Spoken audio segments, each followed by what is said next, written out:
We really want to know about Heron, man. Heron is real ill, man. Heron is another form of the devil, man. It's like so crazy and shit, man.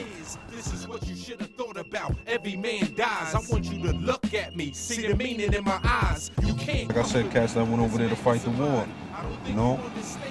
And the so-called died for what I said. They thought that they was their country, you know what I'm saying? And they was willing to lay that on the line and sacrifice that. But in the midst of that, that morphine did something to them, man.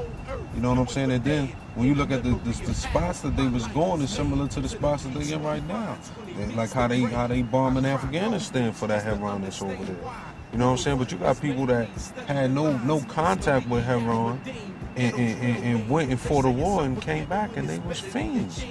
They was straight fiends. They was made that way. You know?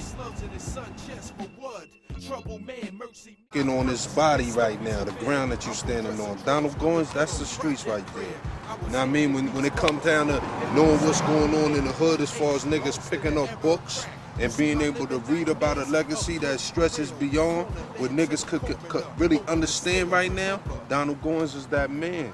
All that son of a junkie, all that dope fiend, you know what I mean? That's real street shit right there, man. From a black author's perspective, you know? A nigga that was in the streets, you know? A nigga that would sit at the typewriter, bang up, and let it all flow. You know what I mean? Donald Goins is the streets, man.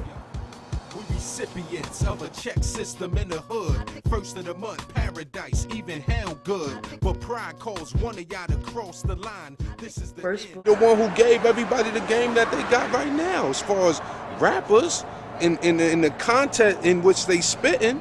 You feel what I'm saying? As far as just keeping just music real, close to the street. I mean, that was the format, man. His books is like the Bible to that shit too, man. So it's like, you know, the educational value is this. If you're a youngster that's not in the game and you want to know the things that could fuck you up in this game just by reading one of his books, you know what I mean? You could get that information without having to go through that information. That's the each one teach one when it comes down to putting it in the books. You know what I mean? It's like, yo, the cracker said this. He said, yo, if you ever want to hide something from a black man, put it in a book because he won't read it anyway. So that shit is deep right there, man. So as far as the educational value go, it's like it all depends on the man that's picking up the book and the interpretation that he getting from it. But believe me when I tell you this, he left no room for a misunderstanding in his books.